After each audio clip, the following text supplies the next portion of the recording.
오늘 은혜 받으실 하나님의 말씀은 마태복음 4장 1절에서 11절까지의 말씀입니다. 마태복음 4장 1절에서 11절까지의 말씀을 다 같이 합독하시겠습니다. 그때 예수께서 성령에게 이끌려 마귀에게 시험을 받으러 광야로 가사 40일을 밤낮으로 금식하신 후에 줄이신지라. 시험하는 자가 예수께 나와서 이르되 내가 만일 하나님의 아들이거든 명하여 이 돌들로 떡덩이가 되게 하라. 예수께서 대답하여 이르시되 기록되었으되 사람이 떡으로만 살 것이 아니요 하나님의 입으로부터 나오는 모든 말씀으로 살 것이라 하였느니라 하시니, 이에 마귀가 예수를 거룩한 성으로 데려다가 성전 꼭대기에 세우고 이르되 내가 만일 하나님의 아들이거든 뛰어내리라. 기록되었으되 그가 너를 위하여 그의 사자들을 명하시리니 그들이 손으로 너를 받들어 발이 돌에 부딪히지 않게 하리로다 하였느니라. 예수께서 이르시되 또 기록되었으되 주 너희 하나님을 시험하지 말라 하였느니라 하시니, 마귀가 또 그를 데리고 지극히 높은 산으로 가서 천하 만국과 그 영광을 보여 이르되 만일 내가 엎드려 경배하면 이 모든 것을 내게 주리라. 이에 예수께서 말씀하시되 사탄아 물러가라. 기록되었으되 주 너희 하나님께 경배하고 다만 그를 섬기라 하였느니라. 이에 마귀는 예수를 떠나고 천사들이 나와서 수종드니라. 아멘. 할렐루야. 주님이 이 자리에 함께 하십니다. 우리가 어느 곳에 있든지 무엇을 하든지 주님이 우리와 함께 하심을 믿으시길 주님의 이름으로 축원드립니다. 오늘 함께 나눈 말씀을 가지고 저는 하나님의 말씀으로라는 제목으로 은혜의 말씀을 나누기를 원합니다. 공짜 좋아하시죠? 공짜 싫어하는 사람은 없습니다. 마트에 가도 손이 가는 것은 1+1. 그런 상품들이 날개에 돋듯이 판매가 된다고 합니다. 공짜라면 양잿물도 마신다는 그런 속담이 있죠. 하지만 공짜 좋아하면 어떻게 되죠? 제 입으로 말하진 않겠습니다. 그런데 세상에 공짜가 있을까요? 세상엔 공짜가 없어요. 수고 없이 아무것도 이루거나 얻는 것은 아무것도 없다는 것이죠. 있다면 오직 하나님의 은혜뿐. 아멘이십니까? 그 하나님의 은혜 외에는 어떤 것도 없다는 것이죠. 사탄이 예수를 잘 믿는 청년에게 접근을 했어요. 그리고 유혹을 합니다. 청년을 앞에 병 10개를 놓고 이렇게 얘기해요. 어이 청년, 여기 와서 병 10개가 있는데 하나는 독약이 있고 나머지는 다 꿀물이야. 내가 만일 이 10개 중에 다행히 꿀물을 먹게 되면, 죽지 않으면 내가 10억을 줄게. 이렇게 얘기했다고 합니다. 사탄이 만약에 나쁜 짓을 시켰다면 거절했을 텐데 10개 중에 10병 중에 하나 그냥 꿀물 하나 먹는 거니까 그냥 쉽게 나쁜 일 같아 보이지 않아서 그렇게 했어요. 그 청년은 눈을 감고 기도합니다. 하나님, 제발 독약을 먹지 않게 해주세요. 그래서 10병 중에 하나를 골라 마셨습니다. 죽었을까요? 살았을까요? 죽었나요? 살았습니다. 살았으니까 제가 이 얘기를 하겠죠. 그래서 너무나도 기분이 좋아서 사탄에게 약속한 그 10억을 달라고 요구했더니 선뜻 내어주는 거예요. 그래서 너무 기쁜 나머지 그 10억을 들고 돌아갔는데 그 뒤에다가 대고 사탄이 이렇게 얘기합니다. 어이, 부족하면 또 와. 이 청년은 돌아가자마자 사탄이 받은 돈을 쓰느라고 바빴습니다. 사고 싶은 것도 사고, 놀러 가고 싶은 것도 놀러 가고, 외국도 나가고, 여자친구들에게 선물도 사주고, 너무나도 행복한 나머지 신앙생활도 잊어버렸어요. 그런데 어느새 10억을 다 썼어요. 그래서 취직을 해서 일을 하려고 해도 병 하나만 잘 고르면 10억이 생기는데 한 달 동안 일해봤자 겨우 100만 원에서 200만 원밖에 못 버는데 그 돈은 돈 같지 않았다는 거죠. 그래서 청년은 다시 누구를 찾아갑니까? 사탄을 찾아가요. 그랬더니 전과 마찬가지로 그의 앞에 병이 놓아졌는데 좀 달라진 게 있어요. 10병이 아니라 9병이었던 거죠. 똑같이 얘기합니다. 이 9병 중에 독약이 한 병이 있는데 나머지는 꿀물이야. 한 병을 마시고서 죽지 않으면 10억을 줄게. 그래서 그 친구는 병을 하나 선택해서 마십니다. 죽었을까요? 살았을까요? 살았죠. 그래서 사탄은 또다시 그 청년에게 10억을 줍니다. 그 청년은 또 돈 쓰기에 정신이 없었어요. 그런데 지난번보다 돈을 더 빨리 쓰게 된 거예요. 그래서 그렇게 돈이 또 떨어지자 또 누굴 찾아갑니까? 또 사탄을 찾아갔어요. 이번에는 몇 개가 남았을까요? 8개입니다. 또 골라 마셨어요. 죽었을까요? 살았을까요? 살았습니다. 이 친구는 고르는데 탁월한 친구였어요. 그런 은사가 있었나 봅니다. 고르는 병마다 다 꿀물이었어요. 그래서 그는 이 10억을 받아다가 또 열심히 씁니다. 어느덧 마지막 2병이 남았어요. 그때 사탄이 이렇게 천천히 말합니다. 이복에 이제 마지막이네. 하나는 독약이고 하나만 꿀물일세. 그는 전과 같지 않았어요. 떨리는 손을 들고 병 하나를 골라 마셨습니다. 죽었을까요? 살았을까요? 네, 여러분의 기대대로 살았습니다. 그래서 너무 신이 났어요. 그래서 크게 웃으면서 돈을 받아가지고 돌아가려 하는데 사탄이 우명하게 웃으면서 마지막 하나 남은 병을 홀짝 마시는 거예요. 그런데 멀쩡합니다. 그 모습을 보고 놀란 있는 그를 보면서 사탄이 웃으면서 이렇게 얘기합니다. 이복에나 처음부터 10개의 병 중에 독약은 없었어. 다 꿀물이었지. 그런데 자네가 꿀물을 마시는 그 순간 돈을 가지고 기쁨으로 돌아갈 때마다 자네는 몸뿐만 아니라 영혼까지 점점 죽어가고 있었네. 지금 노인이 된 자네의 모습을 보게. 자네에게 꿈이 있는가? 희망이 있는가? 신앙이 있는가?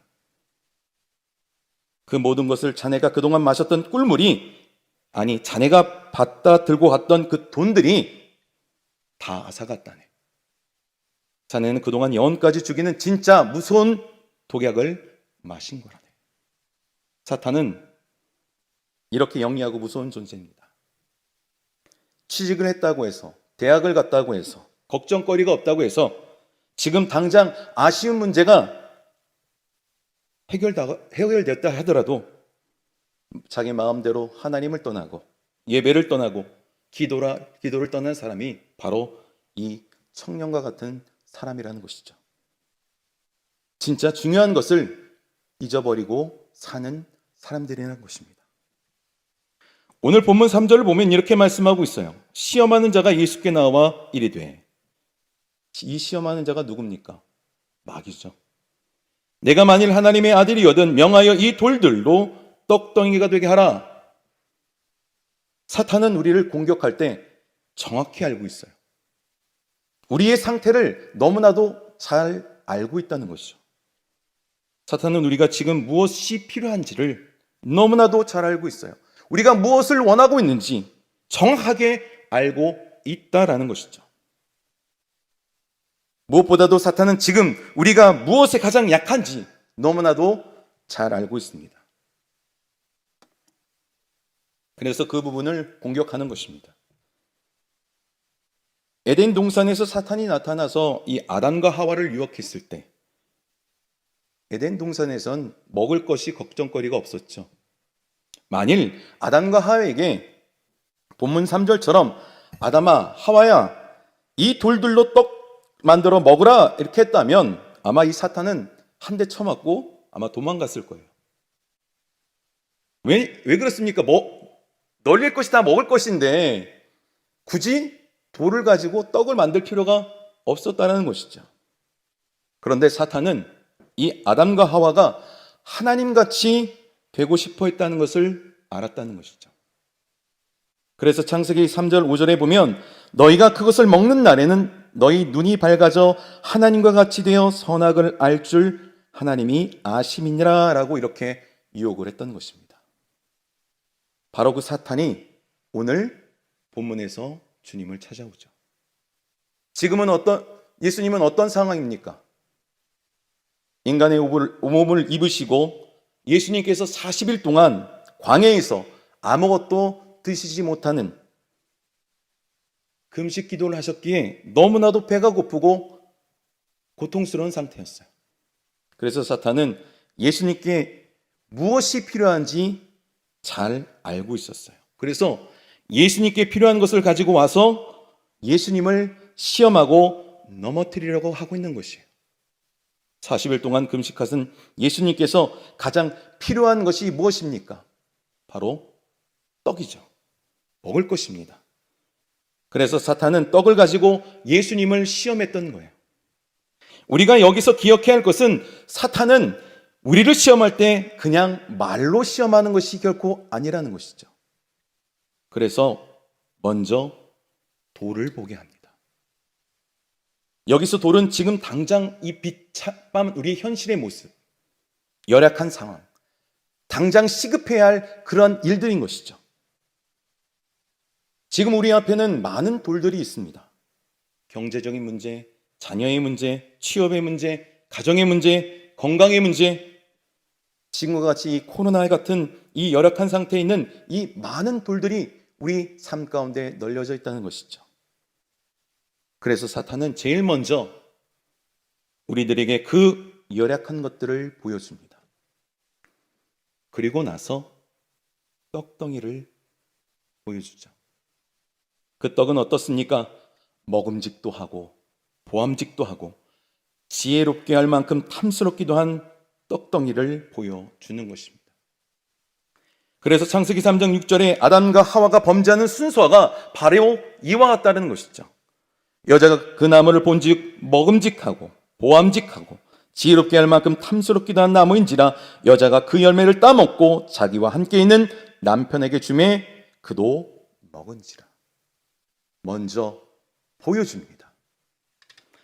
떡덩이의 삶이 얼마나 매력이 있는지 보여주고 있어요. 특히 어릴수록 이 보는 것에 영향을 받게 됩니다. 영화나 드라마에서 담배를 피우는 모습을 굉장히 멋있게 표현합니다. 술을 마시면 스트레스가 사라지고 기분이 좋아질 것처럼 보이게 해요. 동성간의 사랑을 좋은 것처럼 아름답게 보이게 만듭니다. 그리고 그 매력 있는 떡덩이의 삶이 집중하게 한다는 것이죠. 그런데 지금 사탄은 예수님께 이 돌과 떡덩이를 보여주면서 이 두 가지를 비교하게 만들어 떡덩이에 집착하게 만들고 있다는 것이죠. 우리 자녀들이 대학을 졸업하고 대기업에 들어갔다 생각합시다. 그 들어가기 힘들 대기업에. 그 회사는 인류 대학에 졸업한 사람들만 뽑은 회사예요. 그래서 처음에 그런 좋은 회사에 취직하게 하신 하나님께 감사 기도를 하죠. 그런데 시간이 지나다 보니까 무언가 눈에 보이기 시작해요. 같이 입사한 동기의 스펙들이 보이기 시작합니다. 또 회사 동료들이 입고 다니는 옷이 보이기 시작해요. 한 벌에 수백만 원 하는 그런 옷들이 보입니다. 명품 백이, 가방이 보여요. 그들과 함께 밥을 먹자고 해서 밥을 먹으러 갔는데 밥값이 비쌉니다. 그러는 사이에 점점 눈에는 무엇이 보이기 시작합니까? 자신이 처한 돌. 다른 동료들이 가지고 있는 떡덩이가 보이게 되는 것이죠. 그래서 점점 기쁨이 사라지고 감사가 사라지고 원망과 불평이 쌓이게 돼버리는 것이죠. 그러다 보면 이 직장에 왜 내가 취업했는지도 잊어버리게 된다는 것입니다. 이것들이 과연 무엇으로 시작되었습니까? 바로 보는 것으로부터 시작됐다는 것이죠. 여기서 우리는 중요한 사실을 하나 발견하게 됩니다. 그것이 무엇이냐면 바로 시선이라는 것이죠. 본문을 유심히 살펴보면 사탄은 먼저 이 시선을 통해서 공격하는 것을 볼 수가 있어요. 첫째, 돌로 떡덩이를 만들게 하는 시험에서도 돌을 보여주고 떡덩이를 보여주면서 시험을 합니다. 두 번째, 성전 꼭대기에 뛰어내리는 시험에서도 예수님께서 성전 꼭대기에서 뛰어내리면 천사들이 예수님을 받들어서 발이 돌에 부딪히지 않게 내놓는 그런 상황에 바라보는 사람들이 그 시선을 통해 시험하죠. 세 번째, 자기에게 엎드려 경배하는 시험에서는 천하만국과 영광을 보여주면서 시험하게 됩니다. 이렇게 예수님께서 받으신 시험의 핵심은 바로 시선이라는 것이죠. 사탄의 모든 시험의 출발은 바로 이 시선에서부터 출발됐어요. 마치 이 권투 선수가 링 위에 올라가서 상대 선수의 기싸움을 하듯이, 눈싸움을 하듯이 사탄은 영적인 전쟁에서 이 시선을 빼앗기 위해서 제일 먼저 공격하는 것이 바로 이것이라는 것이죠. 이 시선을 뺐으면 이긴다는 사실을 너무나도 잘 알고 있기 때문에 지금 예수님의 시선을 돌과 떡덩이에 집중시키고 있다는 것입니다. 앞에도 언급한 것처럼 이 사탄은 이미 이 에덴 동산에서 이 방법으로 재미를 쏠쏠히 봤거든요. 보지 말아야 할 것을 보았을 때 바로 인간들은 범죄와 타락을 죽음으로 몰아내는 경험이 바로 사탄에게 있었어요. 돌과 떡덩이의 시선을 고정하면 그 시험에 넘어갈 수밖에 없다는 것을 누구나 보다도 잘 알고 있었다는 것이죠.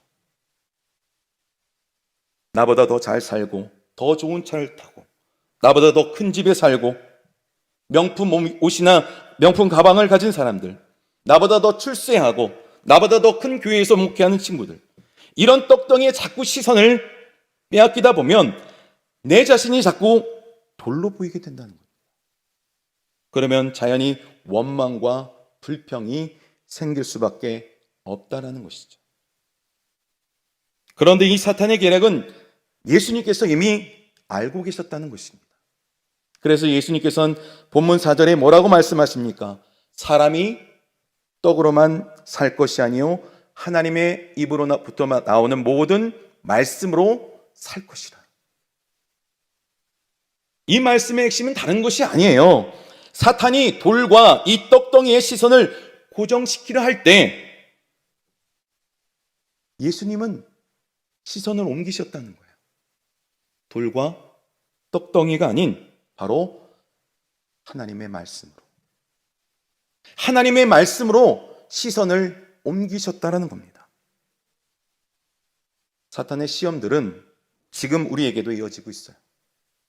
이 시험에서 이기기 원하신다면 우리의 시선을 잘 관리해야 한다는 것입니다. 우리의 시선을 오늘의 말씀의 제목처럼 하나님의 말씀으로 옮겨야 하는 것입니다. 우리 시편 1편 1절부터 3절까지를 다 같이 한번 읽어보도록 합시다. 복에 있는 사람은 악인들의 꾀를 따르지 아니하며 죄인들의 길에 서지 아니하며 오만한 자리들의 자리에 앉지 아니하고 오직 야훼의 율법을 즐거워하여 그는 시냇가에 심은 나무가 철을 따라 열매를 맺으며 그 잎사귀가 마르지 아니함 같으니 그가 하는 모든 일이 다 형통하리로다.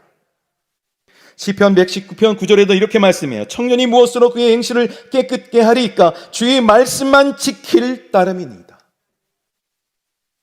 오직 말씀, 오직 하나님의 말씀으로 우린 시선을 옮겨야 함을 말씀하고 있다는 것입니다. 창세기 3장에 왜 아담과 하와가 하나님의 은혜를 저버리고 타락했는지 아시겠습니까? 사탄은 우리가 이런 바라봄, 즉 시선의 영향을 받는 영적인 존재라는 것을 이미 알고 있었다라는 거예요. 그래서 하와야 이리 와서 하나님이 금하신 저 나무에 달린 열매를 봐. 그것을 보는 것쯤은 아무런 해가 되지 않으니까 이쪽으로 와서 그냥 보기만 해. 이렇게 유혹한 것이에요. 하와는 이 말에 끌려서 그 열매를 쳐다봤습니다. 그 결과 창세기 3장 6절에 보면 이렇게 기록되어 있어요. 여자가 그 나무를 본즉 먹음직도 하고 보암직도 하고 지혜롭게 할 만큼 탐스럽기도 한 나무가 있는지라. 여자가 그 열매를 따먹고 자기와 함께 있는 남편에게 주매 그도 먹는지라. 이렇게 바라보는 것이 중요하다는 겁니다. 창세기 19장 17절에도 하나님은 이 소돔에서 도망가는 롯의 가족들에게 이렇게 경고해요. 도망하여 생명을 보존하나 돌아보거나 들에 머물지 말고 산으로 도망하여 멸망함을 면하라. 여기서 돌아보지 말라는 이유가 뭡니까? 바라본다는 것은 생각하게 만들고 생각은 상상하게 만들기 때문인 것이에요. 창세기 13장에 보면 이 롯과 이 아브라함이 땅을 차지하는 내용이 나옵니다. 그런데 아브라함이 또 롯이나 공통적으로 땅을 차지하기 전에 한 행동이 있어요. 먼저 바라봤다는 것이죠. 10절에 보면 이에 롯이 눈을 들어 요단 지역을 바라본즉 소알까지 온 땅에 물이 넉넉하니 야훼께서 소돔과 고모라를 멸하시기 전이었으므로 야훼의 동산 같고 애굽 땅과 같았더라. 그래서 소돔과 고모라로 갔던 거예요. 반면에 14절 15절에 보면 롯이 아브라함이 떠난 후에 야훼께서 아브라함에게 이르시되 너는 눈을 들어 너 있는 곳에서 북쪽과 남쪽 그리고 동쪽과 서쪽을 바라보라. 보이는 땅을 내가 너와 내 자손에게 주리니 영원히 이르리라. 이 둘의 차이점은 뭡니까? 롯은 자기가 보고 싶은 것을 봤다는 거예요. 그러나 아브라함은 하나님께서 보라 하시는 것을 봤다는 겁니다. 바로 하나님의 말씀에 집중했다는 거예요. 오늘 이 시간 우리 하나님께서 우리의 시선을 원하고 계십니다. 우리의 문제와 질병을 치료해 주시기를 원하세요. 하나님께서는 우리의 문제가 회복되어진 모습을 그려보라고 말씀합니다. 질병이 치료된 모습을 그려보라고 말씀하고 있어요. 롯과 같은 내 마음대로 생각나는 대로 보거나 내 생각대로 하지 말고 하나님께서 보라 하시는 것을 보라고 말씀하고 있는 것입니다. 하나님께서 생각하라고 하시는 것을 생각하라. 지금 여러분의 시선은 어디에 있습니까? 지금 여러분이 바라보는 것은 어떤 곳입니까? 돌입니까? 떡덩입니까? 오늘 이 말씀을 들은 저와 여러분들은 돌도 아니요 떡도 아닌 하나님의 말씀으로 바라보기를 주님의 이름으로 축원드립니다. 이 말씀을 깨달은 저와 여러분들은 하나님께서 복을 주십니다.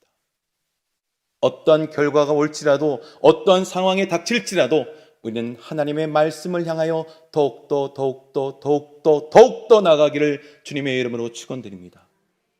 세상에 보이는 것, 세상에 보이는 가치, 그건 중요한 것이 아닙니다. 이 세상에 보이진 않지만, 잡히는 건 없지만, 들리는 건 없지만 가치 있는 것들이 너무나도 많아요. 요즘 이 코로나 때문에 또 백신이 나와서 접종을 하고 있는 가운데지만 많은 그런 확진자들이 나오고 있어요.